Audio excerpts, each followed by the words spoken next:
आज 21/6/2021 मुरली आहे. आजच्या मुरलीचे सार आहे, गोड मुलांनो, पावन बनण्याचा एकमात्र उपाय आहे बाबांची आठवण. आठवणीची मेहनतच शेवटी कामाला येईल. प्रश्न आहे, संगम युगात कोणता तिलक देणार तर स्वर्गाच्या राज्याचा तिलक प्राप्त होईल? उत्तर, संगम युगात हाच तिलक द्या की आपण आत्मा बिंदू आहोत, आपण देह नाही. मनातून हेच रटत राहा की आपण आत्मा आहोत. आपल्याला बाबांकडून वारसा घ्यायचा आहे. बाबा पण बिंदू आहेत, आपण सुद्धा बिंदू आहोत. ह्या तिलकद्वारे स्वर्गाचा तिलक प्राप्त होईल. बाबा म्हणतात, मी खात्रीने सांगतो, तुम्ही माझी आठवण करा तर अर्ध्या कल्पासाठी रडण्यापासून मुक्त होणार. ओम शांती. ही काळजी असायला हवी की मज आत्म्याने बाबांची जरूर आठवण करायची आहे, तेव्हाच पावन बनणार. जी पण मेहनत आहे ती हीच आहे, जी मेहनत मुलांकडून होत नाही. माया खूप हैराण करते. एक बाबांची आठवण विसरायला लावते, दुसऱ्यांचीच आठवण येत राहते. बाबा किंवा साजनची आठवण करत नाहीत. अशा साजनची तर कमीत कमी 8 तास आठवण करण्याची सेवा केली पाहिजे. अर्थात आठवण करण्याची साजनला मदत केली पाहिजे. आता मुलांनी बाबांची आठवण केली पाहिजे. ही खूप मोठी मेहनत आहे. गीतेमध्ये पण मन मना भव आहे. बाबांची आठवण करा. उठता बसता चालता फिरता एक बाबांची आठवण करत राहा, दुसरे काहीच नाही. शेवटी ही आठवणच कामाला येईल. स्वतःला अशरीरी आत्मा समजा. आता आपल्याला वापस जायची आहे. ही खूप मेहनत करायची आहे. सकाळी स्नान इत्यादी केल्यानंतर एकांतामध्ये किंवा छतावर किंवा हॉलमध्ये येऊन बसा. जेवढा एकांत असेल तेवढे चांगले आहे. नेहमी हा विचार करा की आपल्याला बाबांची आठवण करायची आहे. बाबांकडून पूर्ण वारसा घ्यायचा आहे. ही मेहनत दर 5000 वर्षानंतर तुम्हाला करावी लागते. सतयुग, त्रेता, द्वापर, कलियुग कुठे पण तुम्हाला ही मेहनत करावी लागत नाही. ह्या संगम युगातच तुम्हाला बाबा म्हणतात, माझी आठवण करा. बस हीच वेळ जमा करण्याची आहे. जेव्हा बाबा म्हणतात की माझी आठवण करा, बाबा संगम युगातच येतात. परत कधी बाबा येत नाहीत. तुम्ही पण क्रमानुसार पुरुषार्थाप्रमाणे जाणले आहे. अनेक मुलं बाबांना विसरून जातात, म्हणून धोका खातात. रावण फार धोकेबाज आहे. अर्ध्या कल्पाचा हा शत्रू आहे. त्यामुळे बाबा म्हणतात, रोज सकाळी उठून हे विचारसागर मंथन करा आणि हा चार्ट लिहा, दिनचर्या लिहा की किती वेळ आपण बाबांची आठवण केली, किती गंज उतरला आहे. आठवणीवर सर्व काही आधारित आहे. आपला पूर्ण वारसा प्राप्त करण्यासाठी मुलांना पूर्ण प्रयत्न करायचा आहे. नरापासून नारायण बनायचे आहे. ही खरी सत्यनारायणाची कथा आहे. भक्त लोक पौर्णिमेच्या दिवशी सत्यनारायणाची कथा सांगतात. आता तुम्ही जाणले आहे, 16 कला संपूर्ण बनायची आहे. तसे सत्य बाबांची आठवण केल्यानेच बनणार. बाबा श्रीमत देणारे आहेत. बाबा म्हणतात, गृहस्थामध्ये राहा, धंदा इत्यादी काहीही करा, परंतु बाबांची आठवण जरूर करायची आहे आणि पावन बनायची आहे. जर आठवण केली नाही तर रावणाकडून कुठेतरी धोका खात राहणार. त्यामुळे मुख्य गोष्ट आठवण करण्याची समजावतात. शिवबाबांची आठवण करायची आहे. देहसहित देहाचे जे पण संबंधी आहेत त्यांना विसरून स्वतःला आत्मा निश्चय करा. बाबा सारखे समजावतात, स्वतःला आत्मा समजून बाबांची आठवण करा, नाही तर शेवटी खूप पश्चाताप होईल. धोका खातील. कोणती अशी जोराने चापट बसेल जी माया एकदम तोंड काळे करून टाकेल. बाबा तर गोरे बनवण्यासाठी आले आहेत. ह्यावेळी सर्वजण एकमेकांचे तोंड काळे करतात. गोरे बनवणारे तर एकच बाबा आहेत. त्यांच्या आठवणीने तुम्ही गोरे स्वर्गाचे मालक बनता. ही पतित दुनिया आहे. बाबा पतितांना पावन बनवण्यासाठी येतात. बाकी तुमच्या कामधंद्यासोबत बाबांचा काही संबंध नाही. शरीर निर्वाहासाठी तुम्हाला जे करायचे आहे ते करा. बाबा तर फक्त मन मना भव असे म्हणतात. तुम्ही म्हणता सुद्धा की आम्ही कसे पावन दुनियेचे मालक बनणार. बाबा म्हणतात फक्त माझी आठवण करा. दुसरा कोणताच उपाय पावन बनण्यासाठी नाही. कितीही दान पुण्य इत्यादी करा, कितीही मेहनत करा. जर आगीमधून येत जात राहतात तरी सुद्धा ते काहीच कामात येणार नाही. एक बाबांच्या आठवणीशिवाय दुसरे काहीच कामात येणार नाही. ही फार सोपी गोष्ट आहे. याला सहज योग म्हटले जाते. स्वतःला विचारा की आपण आपल्या गोड बाबांची दिवसभरात किती आठवण करतो. झोपेमध्ये तर कोणते पाप होत नाहीत, अशरीरी होऊन जाता. बाकी दिवसभरात बरेच पाप होत राहतात आणि जुने पाप सुद्धा बरेच आहेत. म्हणून आठवण करण्याची मेहनत करायची आहे. जेव्हा इथे येता तर ही मेहनत करायची आहे. बाहेरचे फालतू विचार आले तर त्यांना उडवून लावा, नाही तर वातावरण खराब करून टाकतील. घरामध्ये शेतीवाडीचे विचार चालत राहतात. कधी मुलांची आठवण येते तर कधी गुरुची आठवण येते. असे अनेक विचार चालत राहतात तर वातावरणाला खराब करून टाकतात. मेहनत न करणारे विघ्न आणतात. ह्या एवढ्या सूक्ष्म गोष्टी आहेत. तुम्ही आता जाणले आहे, नंतर कधीही जाणणार नाही. बाबा आत्ताच वारसा देतात, मग अर्ध्या कल्पासाठी तुम्ही निश्चिंत होऊन जाता. लौकिक पित्याच्या विचारामध्ये आणि बेहदच्या बाबांच्या विचारांमध्ये केवढा अंतर आहे. बाबा म्हणतात भक्ती मार्गामध्ये माझे किती विचार चालत राहतात, कारण भक्त सतत आठवण करत राहतात. सतयुगामध्ये कोणीही आठवण करत नाहीत. बाबा म्हणतात तुम्हाला एवढे सुख देतो जे तुम्हाला माझी तिथे आठवण करण्याची आवश्यकताच राहत नाही, कारण मी जाणतो की माझी मुलं सुखधाम शांतीधाममध्ये बसले आहेत. दुसरे कोणतेही मनुष्य असे समजू शकत नाहीत. अशा बाबांमध्ये निश्चय बुद्धी बनण्यातच माया विघ्न आणते. बाबा म्हणतात फक्त माझी आठवण करा, तर तुमच्यामध्ये जी अशुद्धता झाली आहे, चांदी तांबा लोखंड हे सर्व काही निघून जाईल. स्वर्णयुगातून चांदीच्या युगामध्ये आल्यामुळे 2 कला कमी होऊन जातात. ह्या गोष्टी तुम्हीच ऐकता आणि समजतात सुद्धा. जे खरे ब्राह्मण असतील त्यांच्या बुद्धीमध्ये चांगल्या प्रकारे बसेल, नाही तर बसणार नाही, म्हणजे स्पष्ट होईल. आठवण टिकून राहत नाही. संपूर्ण आधार बाबांची आठवण करण्यावरच आहे. बाबा वारंवार सांगतात मुलांनो बाबांची आठवण करा. ब्रह्मा बाबा पण सांगतात की शिवबाबांची आठवण करा.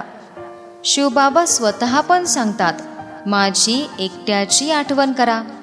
आत्म्यांना म्हणतात मुलांनो निराकार परमात्मा पण आत्म्यांना सांगतात. मूळ गोष्ट हीच आहे. कोणीही आले तर त्यांना सर्वप्रथम सांगा की अल्फची आठवण करा. दुसरी कोणतीच बडबड करायची नाही. फक्त त्यांना सांगा स्वतःला आत्मा समजून बाबांची आठवण करा. हेच मनामध्ये रटत राहा, मी आत्मा आहे.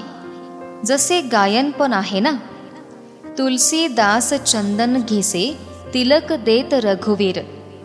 हा स्थूल तिलक नाही. तुम्ही समजता की वास्तविकतेमध्ये तिलक ह्या वेळेची आठवण आहे. तुम्ही आठवण करता म्हणजे राज्याचा तिलक देता. तुम्हाला राज्य प्राप्त होते. डबल तिलकधारी तुम्हीच बनणार. राज्याचा तिलक प्राप्त होईल म्हणजे स्वर्गाचे महाराजा महाराणी बनणार. बाबा किती सोपे करून समजावतात. बस फक्त आठवण करा, मी आत्मा आहे, देह नाही. आपल्याला बाबांकडून वारसा घ्यायचा आहे. आता तुम्ही जाणले आहे, आपण आत्मा बिंदूसारखे आहोत. बाबा पण बिंदू आहेत. बाबा ज्ञानाचे सागर, सुखाचे सागर आहेत. तेच आपल्याला वरदान देतात. ब्रह्माच्या बाजूला येऊन बसतात. गुरु आपल्या शिष्याच्या बाजूला बसून शिकवतात. तसेच हे पण बाजूला बसले आहेत. मुलांना फक्त सांगतात की स्वतःला आत्मा समजा, माझी एकट्याची आठवण करा. सतयुगामध्ये तुम्ही स्वतःला आत्मा समजता, परंतु बाबांना जाणत नाही. आपण आत्मे देह सोडून पुन्हा दुसरा घेतो. विश्वनाटकानुसार तुमचा अभिनयच तसा आहे. म्हणून तुमचे आयुष्य तिथे म्हणजे स्वर्गामध्ये जास्त असते, कारण पवित्र राहता. सतयुगामध्ये आयुष्य जास्त असते, कलियुगामध्ये थोडेच होऊन जाते. तिथे योगी आहात, इथे भोगी आहात. योगी पवित्र असतात. तिथे रावण राज्य नाही. आयुष्य मोठे असते आणि इथे आयुष्य किती छोटे होते. ह्याला कर्मभोग म्हटले जाते. तिथे अचानक मृत्यू कधीच होत नाही. तर बाबा म्हणतात, बाबांना जाणले आहे तर आता श्रीमताप्रमाणे चाला. एक बाबांची आठवण करा. स्वतःला आत्मा समजा. आपल्याला आता वापस जायचे आहे. हा देह सोडायचा आहे. बाकी आपला वेळ सेवेमध्ये लावायचा आहे. तुम्ही मुलं खूप गरीब आहात, म्हणून बाबांना दया येते. तुम्हाला म्हणजे वृद्ध व्यक्तींना, कुब्जा इत्यादींना कोणताही त्रास देत नाहीत. म्हातारीला कुब्जा म्हटले जाते. म्हातारीला समजावले जाते की बाबांची आठवण करा. तुम्हाला कोणी विचारले कुठे जात आहात, तर त्यांना सांगा गीता पाठशाळेमध्ये जात आहे. इथे तर कृष्णाची आत्मा 84 जन्म घेऊन बाबांकडून आता ज्ञान घेत आहे. मुलं प्रदर्शनी इत्यादीवर किती खर्च करतात. लिहितात सुद्धा की अमुक व्यक्ती चांगला प्रभावित झाला. परंतु बाबा म्हणतात, एक जण पण असे लिहित नाहीत की बरोबर ह्यावेळी बेहदचे बाबा या ब्रह्माच्या देहामध्ये आले आहेत. त्यांच्याकडूनच स्वर्गाचा वारसा मिळतो. बाबा समजावतात, एकाला सुद्धा निश्चय झालेला नाही, फक्त प्रभावित होतात. हे ज्ञान फार चांगले आहे. शिडी चांगल्या प्रकारे दाखवली आहे, परंतु स्वतः आठवणीत राहून तमोप्रधानापासून सतोप्रधान बनावे हे करत नाहीत. फक्त म्हणतात की परमात्म्याकडून वारसा प्राप्त करण्यासाठी तुमचे समजावणे खूप चांगले आहे, परंतु स्वतः तो वारसा प्राप्त करावा असे होत नाही. त्यासाठी काहीही पुरुषार्थ करत नाहीत. अशी प्रजा भरपूर बनणार, बाकी राजा बनण्यातच मेहनत आहे. प्रत्येकाने स्वतःच्या मनाला विचारायला हवे की आपण किती वेळ बाबांच्या आठवणीत हर्षित राहतो. आपण पुन्हा तेच देवता बनतो. असे स्वतःसोबत एकांतामध्ये बसून गोष्टी केल्या पाहिजे. प्रयत्न तर करून पहा. बाबांची आठवण करत राहा, तर बाबा खात्रीने सांगतात की तुम्ही अर्ध्या कल्पासाठी कधीच रडणार नाही. आता तुम्ही म्हणता की बाबा येऊन आम्हाला रावण मायावर विजय प्राप्त करवतात. जे जेवढी मेहनत करतात ते स्वतःसाठीच करतात ना. मग तुम्ही नव्या दुनियेमध्ये जाणार. जुन्या दुनियेतील कर्मांचा हिशोब पूर्ण करायचा आहे. जेव्हा तुम्हाला तमोप्रधानापासून सतोप्रधान बनायचे आहे. पावन बनण्याची युक्ती पण सांगतात. ही विनाशाची वेळ आहे. सर्वांचा विनाश होणार आहे. नव्या दुनियेची स्थापना होत आहे. आता तुम्ही जाणता की आपण ह्या मृत्यूलोकमध्ये हा देह सोडून पुन्हा नवी दुनिया अमरलोकमध्ये जाणार. आपण नव्या दुनियेसाठीच शिकत आहोत. दुसरी कोणतीच अशी पाठशाळा नाही जिथे भविष्यासाठी शिकवतात. फक्त जे भरपूर दान पुण्य करतात ते राजाजवळ जन्म घेतात. सोन्याचा चमचा त्यांच्या मुखात असतो असे म्हणतात.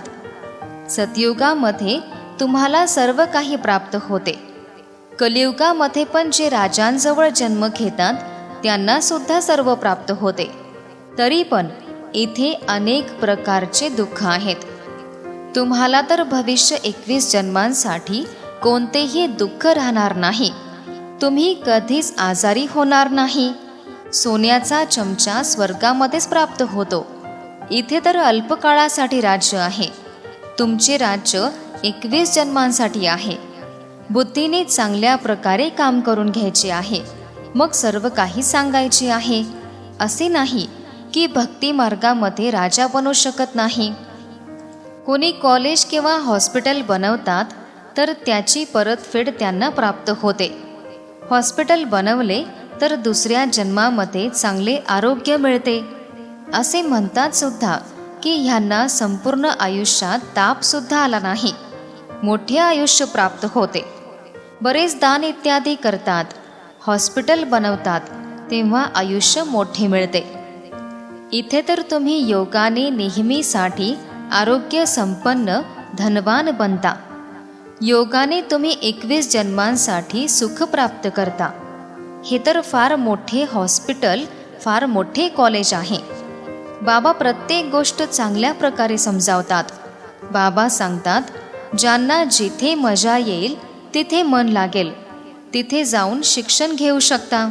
असे नाही की आमच्या सेवा केंद्रावरच यावे, त्यांच्याकडे कशासाठी जाता. नाही, ज्यांना जिथे पाहिजे तिथे जाऊ शकता. गोष्ट तर एकच आहे. मुरलीच तर वाचवून सांगतात. ती मुरली येथून जाते, मग कोणी विस्ताराने चांगल्या प्रकारे समजावतात, तर कोणी फक्त वाचून सांगतात. भाषण करणारे चांगला आवाज प्रसिद्ध करतात. कुठे पण भाषण असेल तर सर्वप्रथम सांगा की शिवबाबा म्हणतात. स्वतःला आत्मा समजून एक शिवपित्याची आठवण करा, तर तुमचे विकर्म विनाश होतील आणि तुम्ही पावन बनून पावन दुनियेचे मालक बनाल. तर हे किती सहज समजावतात. अच्छा, गोड गोड फार फार वर्षांनी भेटलेल्या मुलांप्रती मातपिता बाप दादांची प्रेमपूर्ण आठवण आणि सुप्रभात. आत्मिक पित्याचा आत्मिक मुलांना नमस्ते. आत्मिक मुलांचाही आत्मिक पित्यांना नमस्ते. धारणेसाठी मुख्य सारांश आहे. पहिला सारांश, बाहेरच्या व्यर्थ विचारांना सोडून एकांतामध्ये बसून आठवणीची मेहनत करायची आहे. सकाळी पहाटे उठून विचार सागर मंथन करायचे आहे आणि आपला चार्ट पाहायचा आहे.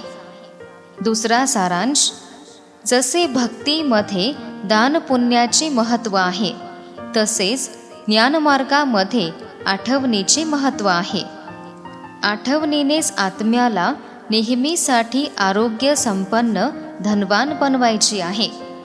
अशरीरी राहण्याचा अभ्यास करायचा आहे. आजचे वरदान आहे, वाचाद्वारे म्हणजे वाणीद्वारे ज्ञानरत्नांचे दान करणारे मास्टर नॉलेजफुल भव. विस्तार आहे, जे वाणीद्वारे ज्ञानरत्नांचे दान करतात त्यांना मास्टर नॉलेजफुलचे वरदान प्राप्त होते.